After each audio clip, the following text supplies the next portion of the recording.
I'm just gonna go ahead and throw this out there. I was hoping to film more at PRI than I did at Sema because I didn't film a whole lot at Sema, and I drove to Pittsburgh to pick up Chance, and then we drove to Indianapolis and stayed with Antonio for the week. And PRI was sick. There was a lot of cool stuff there, but I was dealing with the sinus infection from hell. So what you see is what you get. Had a lot of really good networking opportunities and conversations there. Met a lot of cool people. Met Jimmy Oakes, met Grant Anderson, met a lot of the guys from PRP, Rad Dan. It was a really cool time. Got to see a lot of really cool stuff and talk with a couple companies that I'd really like to work with moving forward.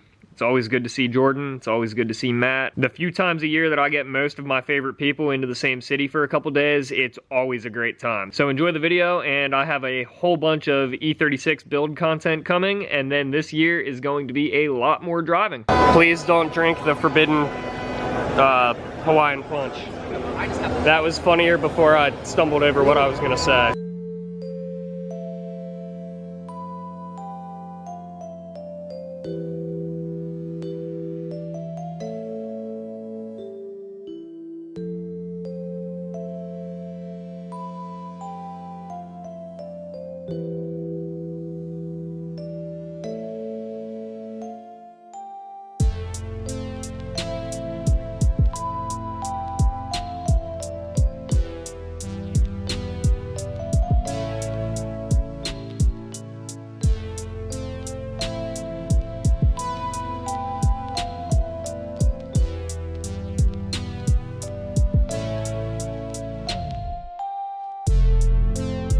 This company, SMW Auto Block, my friend Rich works for, and he sent me over here.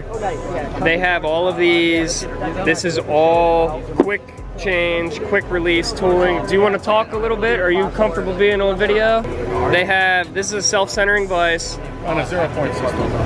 Okay. Quick change 0.7. Allows you to take your vices and fixtures off the machine without having to indicate them over and over again during the process. It saves you setup time and makes your machine time more efficient. Also on this vice we have the center grip jaw inserts. These allow you to clamp on 3.2 millimeters of material and clamp on steel, aluminum, or hardened parts. Hopefully they don't have shops in Loveland, and machine a lot harder and stronger than you can with conventional jaws.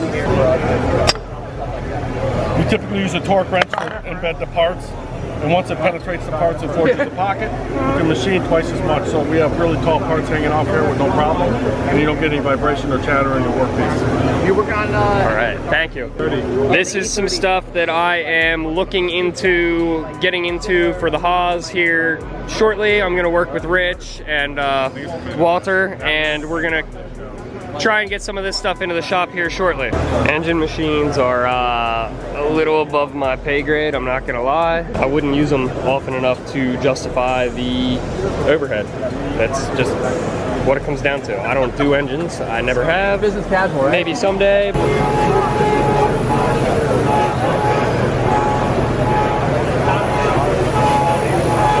If I had the shop space for a Mazak, holy sh**.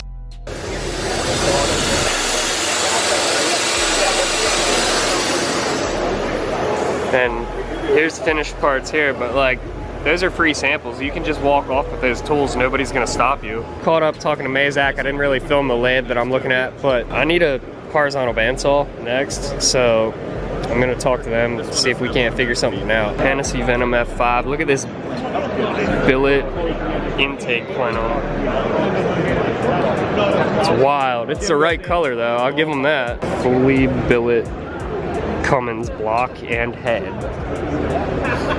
That is super impressive. There's one in a drag car. Makes 3,000 horse.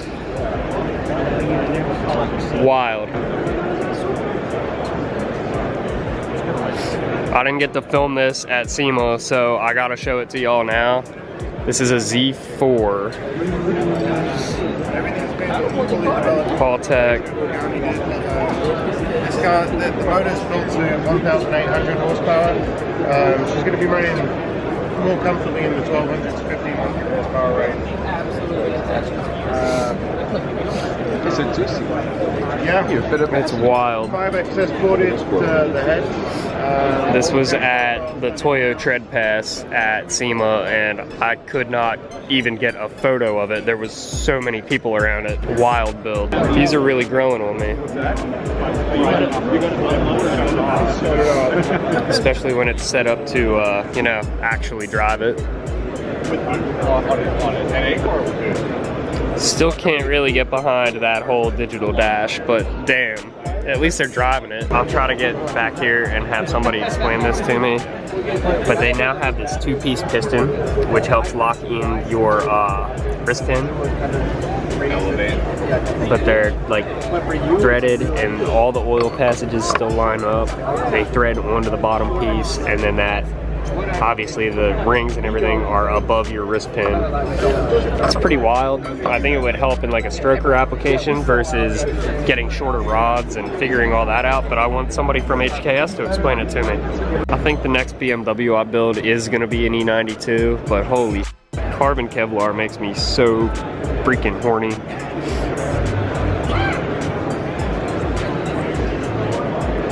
I've been saying it all week. Not every show car is a drift car, but every drift car is a show car. Coolest cars here are all drift cars. Coolest cars here are drift cars, by far. Love it. This is a dry sump billet 2JZ. This RB has a bunch of PRP parts on it. We talked to PRP yesterday, so this 5-axis billet oil cap, pull this off of here. Hopefully I don't get yelled at. PRP, on all of their JZ and RB parts, they engrave, you might not be able to see it. You see it? They engrave penises on all of their JZ and RB stuff. The more you know. Crazy ass bogans. God, we love Australia.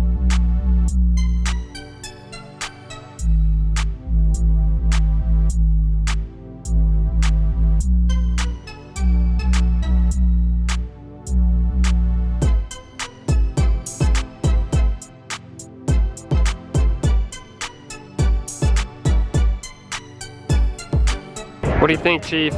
Drift cars are the coolest cars of the show. It's kind of odd that this is just a mock-up, but look at the sniffer on this thing. Damn. Formula E car, Andretti. It's kind of wild.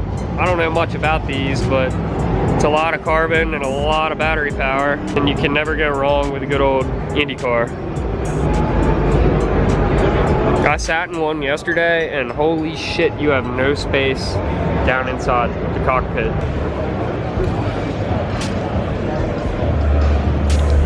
The fact that it is, hi guys, this is a billet Cummins block, and you can see my ugly mug in it.